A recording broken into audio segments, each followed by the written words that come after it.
Welcome to Beyond the Blueprint. This time we're exploring the impact and challenges of urban regeneration, asking how the private and public sectors can collaborate most effectively to enhance economic and social prospects of Australian town centres. For this conversation, I'm joined by QIC's Head of Design, Dean Walley, Urban Strategist Kate Meyrick from property services company Urbis, and Nicky Drobis, the Head of Design from the award-winning architecture firm Fender Katsoulides.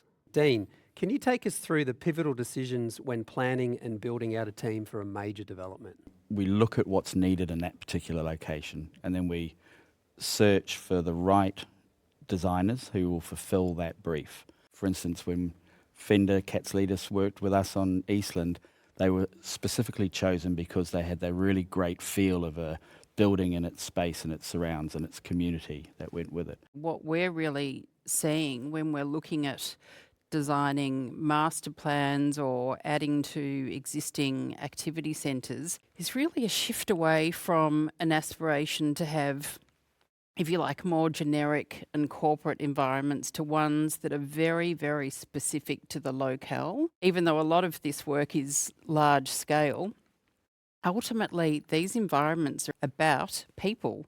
So the human scale of what we're designing. So looking for attention to detail and understanding how these environments are making people feel. Not just how they're functioning and can you get from A to B, but how do they work? Are you feeling safe? Are we accommodating gender-sensitive design in our environments?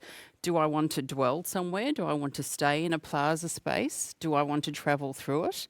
So it's understanding not only the very specific demographic that we're working with, but also what their needs might be and connecting in when we're designing for that local community. That's really important. I think more to that, there's a real sense now in clever designers understanding what humans need in a project. We've gone away from just designing buildings, right? We're talking about designing spaces and ecosystems and neighbourhoods so that people can live better lives. It's not purely about buildings anymore. Kate, from your research, what do you know about the social impact of this kind of localised rather than just commoditised urban design that Nicky and Dean are referencing? So we've always known that the built environment has a material effect on our human health. But what we've never really understood so much until the last decade is how imbuing a place with a sense of meaning and building that belonging that Dean just spoke about actually has a material impact on human health, on our mental health, our well-being, our sense of life satisfaction. It builds that attachment that physically manifests in humans who feel healthier and better in the places that they have access to. And of course, COVID showed us how important it was that we have that kind of place capital in our local neighbourhoods, the places we use most frequently. They're saying 2050 there's going to be 65 to 70% of the world in urban spaces. When you pack so many people into a space, you've really got to consider it's not just engaging spaces. Sometimes you need respite spaces. And also think about the impact of change, because we all tend to be quite positive and optimistic about change, and we, with our imagination, can see what a new future might look like. But for many people, change is something that makes them feel fearful, and they run the risk of actually being displaced by the change that happens in their own neighbourhood. So how we even think more inclusively about the people who perhaps will feel less welcome in a place that's always been their home, I think has become much more important recently. Places like Castle Towers, which is a leafy, affluent suburb, we're now going to be bringing in, and rightly so because there's a train station there, we're going to be bringing in a lot more density. And that kind of adds another layer of complexity about trying to make a place of its own something authentic, and we're slightly changing that dynamic. So we need to find things that still keep the Castle Towers-ness. But there's also another layer to that, I think, which is really designing for that future flexibility as much as we possibly can. We have to be cognizant that what we do won't be the end of the story for these places. You know, we will be setting up a framework for continued growth, but we also have to reuse what we have. So when we're thinking about the next stage of a project or a building, are we considering our floor-to-floors to maybe change the use of that building over time?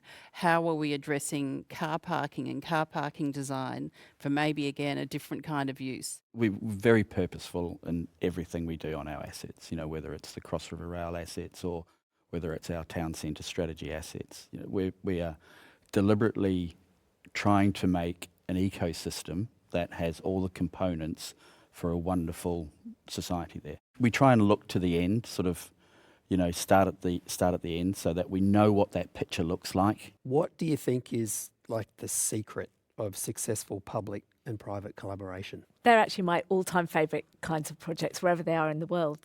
And I think there are three things that I've really learned about what makes a project like that sing immediately and what helps it to succeed enduringly. And the first is the quality of the partnership that you actually strike up, and whether or not there is really deep trust, organisation to organisation, individual to individual, whether you have aligned culture, whether you're sympathetic to each other. It's very difficult to build a new future with someone you don't like and that you don't build rapport with. So that's incredibly important. I think the other thing that is extraordinarily important, cannot be underestimated, is the power of a really strong and compelling vision, and a vision that all the participants share. So not just the public or private sector partnerships, but also the people in the community understand, are attracted to, and want to be part of, because that is the touchstone for a project that could take 30 years to succeed. And from observation, and we've looked at more than 60 precincts underpinned by transport in the last 12 months, so quite a lot of data. Those that succeed economically and socially are also great places. They focus on walking fabric, feet-first approaches, active transport. They focus on the stickiness and human experience and inclusiveness. So everything that we've really talked about, you can actually see the value of assets in those precincts is higher, the performance economically for the city is greater, and the social return on investment is also demonstrably better. And that's interesting, Kate, because all of those key points there were all about people. Absolutely. Like, you didn't mention a building in there. They're all about people. So, Nicky, I'm going to throw to you. What do you relish most about the challenges of large-scale developments, where there is an obvious interplay between lifestyle, work, and entertainment experiences?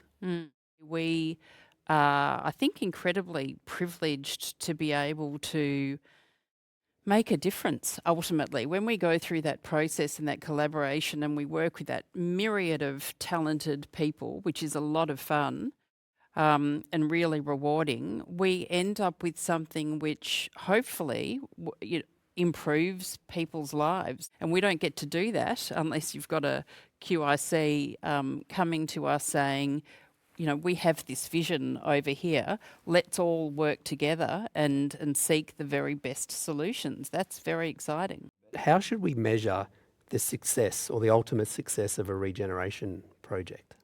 In a way, every project is a regeneration project because cities change all the time and layers of society get embedded in the new fabric that we create.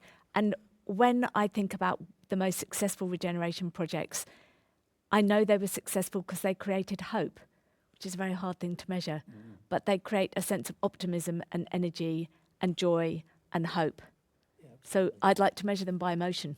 I completely agree with that. I think another really critical piece in assessing success, if we like, at this point in our history, is how sustainable are the outcomes for these precincts and buildings that we're designing. We have a climate crisis, and as designers and developers, we need to really come to the fore and seek much better solutions than we have in the past. And different countries have legislated moves in those directions in different ways, but I think we need to drive it as much as we can as a design community as well. So that will be part of the measure for these environments, without a doubt. They always say the big measure is if you've got people at the end of the spectrum, children and older people in the place. If we can get things right, well, then the place will be busy, and as Kate mentioned, they'll be lively and energetic. And I think that's the ultimate kind of success story. And that's where we'll have to leave it. Huge appreciation to Dean, Nicky and Kate for their insights today. If you'd like to join the conversation or have a suggestion for another topic, please get in touch. So until next time, thanks for watching.